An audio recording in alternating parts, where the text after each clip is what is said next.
Hello everyone, welcome to Yaman blogs. আজকের ভিডিওটা হচ্ছে Honda Hornet 2.0 versus Yamaha FZS version 4 এর মধ্যে কম্পারিজন ভিডিও। আপনার বাজেট যদি হয়ে থাকে 3 লাখ টাকার আশেপাশে এবং আপনি ভাবতেছেন কোন বাইকটা আপনার জন্য পারফেক্ট হবে, তাহলে এই ভিডিওটা আপনার জন্য। এই ভিডিওতে আমি ডিটেলসে আলোচনা করব হুন্ডা হর্নেট 2.0 এবং ইয়ামাহা FZS ভার্সন 4 বাইকটির মধ্যে কোন বাইকটি আপনার জন্য উপযুক্ত। আজকের ভিডিওর আলোচনার বিষয়বস্তুগুলো হলো দুটি বাইকের look, build quality, engine, braking system, balance and controlling, দুটি বাইকের tyre size, maintenance cost, resale value, এছাড়াও দুটি বাইকের মাইলেজ সম্পর্কে বিস্তারিত আলোচনা করব। চলুন দেরি না করে ভিডিওটি শুরু করা যাক। তার আগে আপনাদের কাছে একটা রিকোয়েস্ট, আপনারা যারা আমার এই ভিডিওটি ইউটিউবে দেখতেছেন অবশ্যই আমার চ্যানেলটিকে সাবস্ক্রাইব করে দেবেন এবং যারা ফেসবুক পেজে দেখতেছেন অবশ্যই ফেসবুক পেজটিকে ফলো করে দেবেন। সো আর দেরি কিসের, let's get start our video.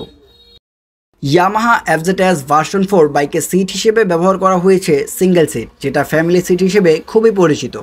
অন্যদিকে হুন্ডা হর্নেট বাইকে স্প্লিট সিট ব্যবহার করা হয়েছে, যেটা অনেকটাই অ্যাগ্রেসিভ সিটিং পজিশন। এই বাইকে স্প্লিট সিট ব্যবহার করায় বাইকটা দেখতেও অনেকটাই স্পোর্টি লাগে। দুটি বাইকেই সম্পূর্ণ LED লাইট ব্যবহার করা হয়েছে। FZS ভার্সন 4 বাইকের ইঞ্জিন হিসেবে ব্যবহার করা হয়েছে 149 সিসির 4 স্ট্রোক 2 ভালভ এয়ার কুল SOHCর ব্লু কোডের একটি FI ইঞ্জিন, যার মাধ্যমে বাইকটি ম্যাক্সিমাম পাওয়ার প্রডিউস করে 12.23 bhp with 7250 RPM and maximum torque produce করে 13.30 নিউটন মিটার উইথ 5500 RPM। অন্যদিকে হুন্ডা হর্নেট 2.0 বাইকে ইঞ্জিন হিসেবে ব্যবহার করা হয়েছে 184 সিসির একটি বড় ইঞ্জিন, যেটা থেকে অনেক বেশি পাওয়ার পাওয়া যাবে, যেটা অনায়াসে FZS ভার্সন 4 এর তুলনায় অনেকটাই বেশি। দুটি বাইকেই টায়ার হিসেবে ব্যবহার করা হয়েছে সামনে 100 এবং পিছনে 140-এর ওয়াইড টায়ার, যার মাধ্যমে দুটি বাইক দিয়েই অনায়াসে কর্নারিংয়ে অনেক ভালো সুবিধা পেয়ে যাবেন। দুটি বাইকেই সিঙ্গেল চ্যানেল ABS ব্যবহার করা হয়েছে, যার ফলে বাইক দুটো থেকে স্মুথ ব্রেকিং পাওয়া সম্ভব। তাছাড়া FZS ভার্সন 4 এ পিছনের চাকায় TCS ব্যবহার করা হয়েছে, যেটা হুন্ডা হর্নেট 2.0 থেকে অনেকটাই এগিয়ে থাকবে। দুটি বাইক কন্ট্রোল অ্যান্ড কমফোর্টের দিক থেকে সেরা। নেকেড স্পোর্টস হওয়াতে বাইক দুটি দিয়ে কমফোর্টেবলি লং ট্যুর দেওয়া যায়।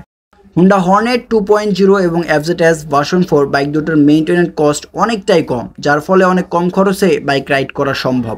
রিসেল ভ্যালুর দিক থেকে চিন্তা করলে অবশ্যই বলতে হয় হুন্ডা থেকে ইয়ামাহা যোজন এগিয়ে। এখন কথা বলবো বাইক দুটোর মাইলেজ নিয়ে। ইয়ামাহা FZS ভার্সন 4 বাইকে মাইলেজ সিটিতে 40 এবং হাইওয়েতে 45-এর আশেপাশে পাওয়া যাবে। অন্যদিকে হুন্ডা হর্নেটের ইঞ্জিন ক্ষমতা অনেকটাই বেশি এবং পাওয়ার আউটপুটটাও FZS ভার্সন 4 এর তুলনায় অনেক বেশি। সো এই বাইক থেকে মাইলেজ কিছুটা কম পাওয়া যাবে, যেটা সিটিতে 35+ এবং হাইওয়েতে 40-এর কাছাকাছি। সো চলেন এই বাইক দুটির কিছু খারাপ দিক নিয়ে এখন আলোচনা করা যাক। FZS ভার্সন 4 বাইকে ইনিশিয়াল রেসপন্স অনেকটাই কম পাওয়া যাবে। তাছাড়া এই বাইকে চাইলে স্প্লিট সিট ব্যবহার করতে পারত। অন্যদিকে Honda Hornet 2.0 bike high RPM এ চালালে মাইলেজ অনেকটাই ড্রপ করে। আপনি ভাবতেছেন কোন বাইকটা আপনার জন্য পারফেক্ট, তাহলে আমি বলবো আপনি যদি মাইলেজ এবং কমফোর্টের জন্য বাইক কিনেন সেহেতু আপনার জন্য বেশ হবে ইয়ামাহা FZS ভার্সন 4। আর আপনি যদি স্টাইলের পাশাপাশি পাওয়ারফুল একটি বাইক কিনতে চান সেক্ষেত্রে আপনার জন্য বেস্ট হবে হুন্ডা হর্নেট 2.0। সো সিদ্ধান্ত আপনার। আর আপনার কাছে কোন বাইকটা বেশি ভালো লাগে অবশ্যই আমাকে কমেন্ট করে জানাবেন। সো বন্ধুরা, আজকের মতো এখানেই বিদায়। সবাই ভালো থাকবেন, সুস্থ থাকবেন এবং অবশ্যই আমার চ্যানেলটিকে সাবস্ক্রাইব করে দেবেন। টাটা।